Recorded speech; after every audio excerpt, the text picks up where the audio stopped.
Welcome to Fans First, a sports podcast where your voice matters most. Hosted by Hall of Fame sportscaster Jim Powell. This is the show that puts fans at the heart of the conversation. Whether you're cheering in the stands, screaming at the TV, or debating with friends about the latest trades, Fans First is here to amplify your thoughts, your insights, and your love for the game.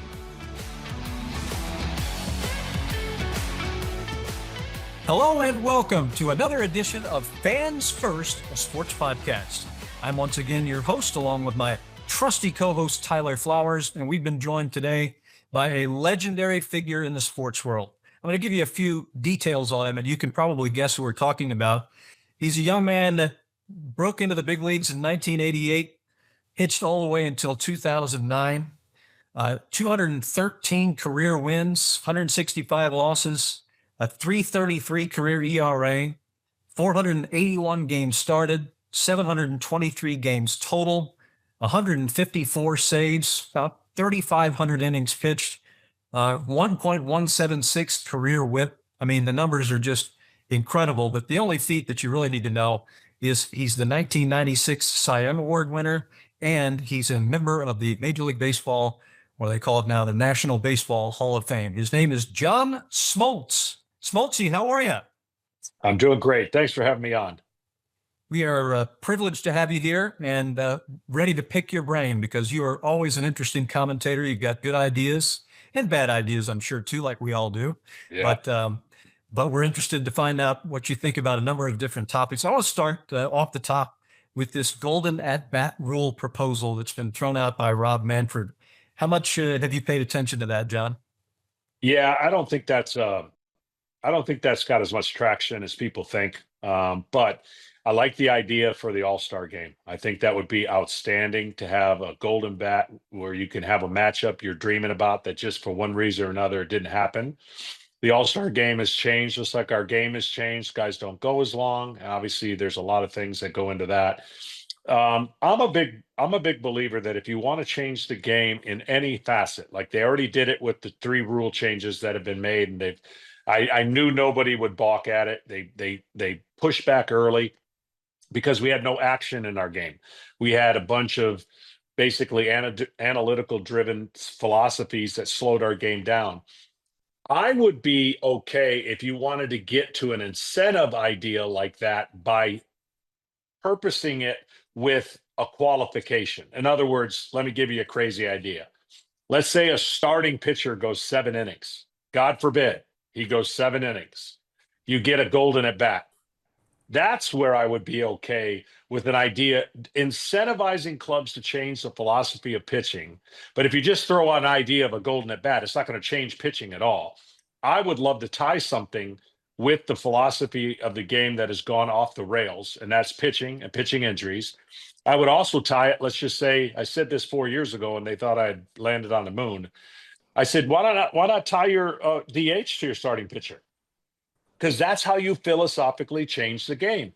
If I'm an organization that wants to keep going the way I'm going in the way that I choose to pitch, then you're going to pitch hit 4 times a game, 3 times a game. But if you want a decided advantage over the next club, tie it to your DH. As long as your starter's in the game, you got a DH. There'll be no more openers. There'll be no much, you'll teach your pitchers to do things that we have lost in the game. Interesting ideas.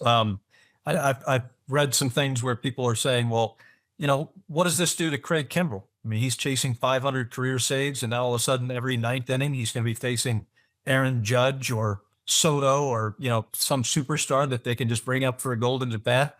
Those guys get extra at bats, may get 120, 130 extra at bats over the course of a season, may change the criteria for, winning an RBI crown, the home run crown, other offensive things. It does have, if they did this, and I agree with you, John, I'm not sure that, I almost feel like I was talking to Tyler earlier that Rob Manfred's just floating some stuff to keep baseball in the papers for the off season.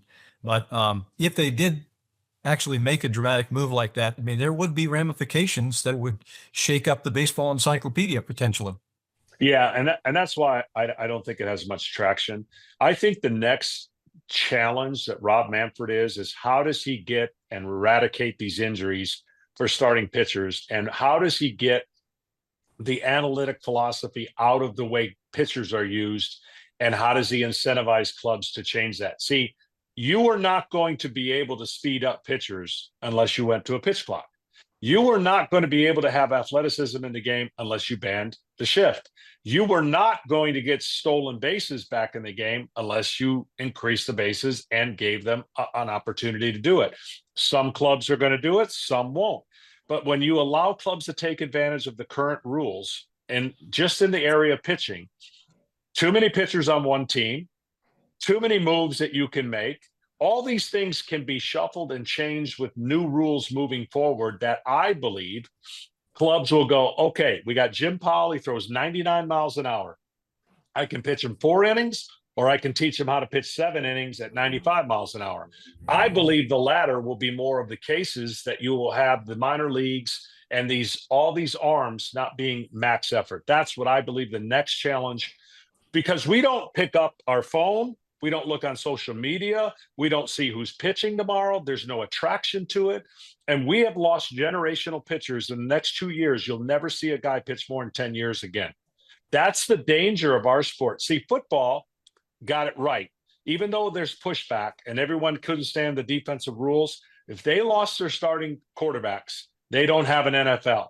So they made it very apparent that they want those guys upright. Well, pitchers in the game have become obsolete. And I, as a kid, couldn't wait to see who's pitching tomorrow. That is not even in the forefront of anybody's brain anymore. And that would be nice to get back. Tyler, jump in here. That's a good point, actually, because, I still work for the team. And oftentimes, I'll go golf or something with some buddies and they'll say, who's pitching tomorrow? And I'm like, I don't really remember, to be honest with you. I was curious where you were going with that, John, as you were talking about having like a reward system for the golden at bat and going with the 7 inning, but it kind of makes sense how you're saying pitching a little more old school, like not going 100%, 99 miles an hour on every heater. Let's work in some first pitch, 2-seamers down away, see if we can get a rollover at 75% effort. Then all of a sudden you open up the possibilities of going 6 or 7 innings. So that was interesting to hear that take on that. I was wondering where you were headed. Yeah, so we have the definition of insanity right now in pitching injuries, and I wouldn't say a word. If the game was keeping guys healthier, and let's just say guys didn't go past 5 innings, I wouldn't say a word. But this is a definition of insanity.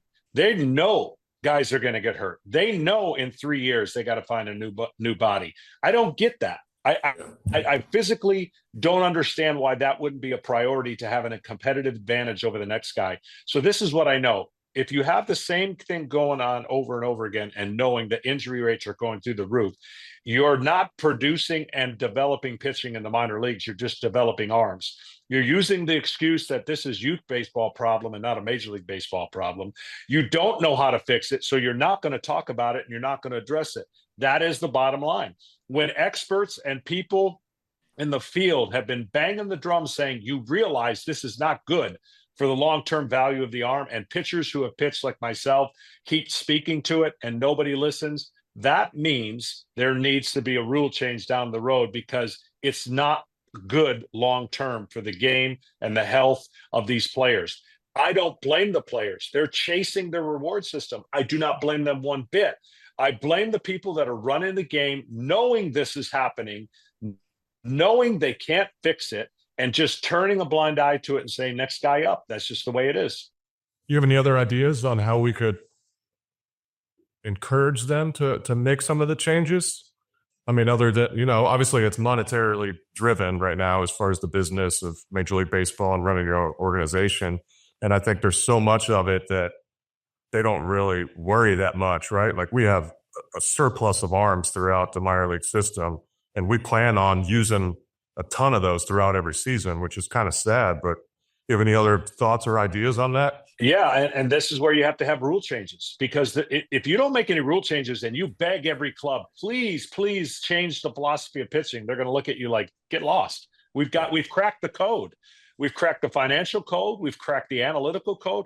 We have mastered run prevention. Hitting is so far behind the development of power and factory arms that there is nothing hitting can do other than analytically try to drive the ball over the fence and put a point on the board, which we know brings in all kinds of other issues. But my point is, if you limit the rosters, now I have to think differently. If I have the luxury of having 13 pitchers, I'm going to have 13 pitchers. But let's say we just change the world and go back to 11 pitchers. Do you think you're going to have guys on the staff that can only go 3 batters? No, you're going to develop it. Yeah, Do you think you're going to allow your starter to just go 5? No, you'll develop it. See, we become addicted to run prevention and the ERAs in the 2.1. It's okay to have a 3.5 ERA and go 7 innings. It's okay to pitch 220 innings and not have a bad year. It's impossible.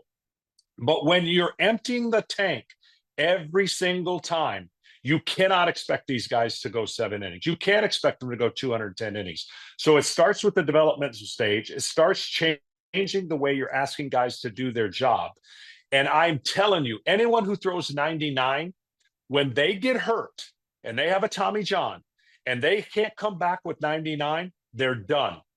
They have no feel. They have no understanding of how to pitch at 95. It's like being naked, right?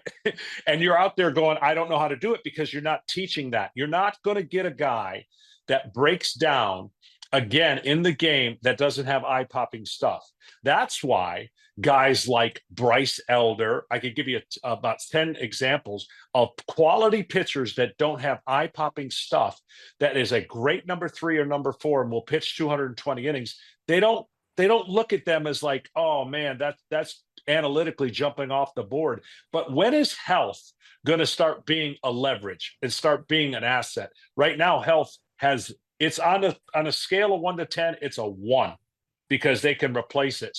So to me, rule changes that effectively cause you to think differently. And I think that's how it would do it. I think if you look at the teams that were in the postseason in the past lately, the majority of them, say they had fortunate health, right? And then you look at the teams that maybe get out early and or don't make it. It's like, well, we had a tough break with health throughout the season. I think that's a good point too. Well, what's going to happen is, and I hope I'm wrong. I haven't been wrong yet. Watch all the reliever injuries this next season for the long run that teams made, where they pushed them to the brink. Everybody, this is the one thing that makes my skin crawl. As a broadcaster, I hear this all the time. Well, the guys, that team made a long run, and it's the carryover effect. I'm like, really? I went 14 straight years to the postseason. Nobody told me each year that I could have a luxury of not being good the next year. And I think the injury rate that was happening at the starting pitcher is obvious. Everyone forgot about the reliever. The relievers are blowing out at a rate just as much as the starters, because now they're asked to go and pitch every single night. The Los Angeles Dodgers went into the World Series. Their bullpen was the reason they won a World Series, right? It doesn't happen all the time. You look at teams that make their runs. Now, that's what I would have. I'd be concerned about certain guys like that when they've extended themselves and the short recovery, and they know they're going to go to them again. So I'm anxiously looking forward to the future to see how we eradicate all these injuries, because as Jim introduced me, as 21 years in the big leagues, that was a privilege. Guys, the career average length of a baseball, Major League Baseball, is under 3 years now. That has got to change. We were the one sport that, of all the sports, the average career was supposed to be the longest. We got to get back to that. I always pictured Greg Maddux watching these games and seeing another pitcher being led off the mound because he throws 101 miles an hour over and over and over. And I'm thinking Maddux is like, what? These people, he's got to be both laughing and crying at the same time. Like, it's not that hard. You don't have to throw max effort every single time. And if you do, you're going to pay a costly price. It's obvious to all of us. Yeah, we've entered a time, and I think this is not just baseball. We've entered a time with so much information, so much technology, so much knowledge. Nobody goes backwards to go forwards. I haven't been asked a question in 15 years by people that you would think would ask me questions. And we got all the answers now. And they don't want our generation is not going to get any close to this generation of baseball because they are too smart. But I've learned in life that if you ever want to get to the top, You better ask people before you on how they did things and learn and try to get to levels of, nobody's come to me and said, John, how did you pitch 256 innings one year? No one said, hey, you would think management, people in the industry would want to know how certain things were done so they can balance the knowledge, the technology. Guys look like they should be playing football and they're playing baseball. The workouts, the no body fat, the injuries are through the roof. I guess everybody's okay with it, because when you have all the answers, why would you ask any questions? That's a great point.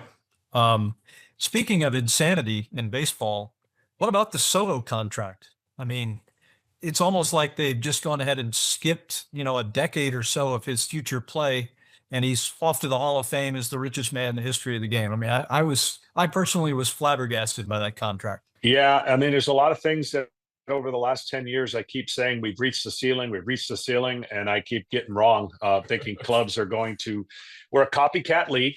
There's a lot of copycat contracts.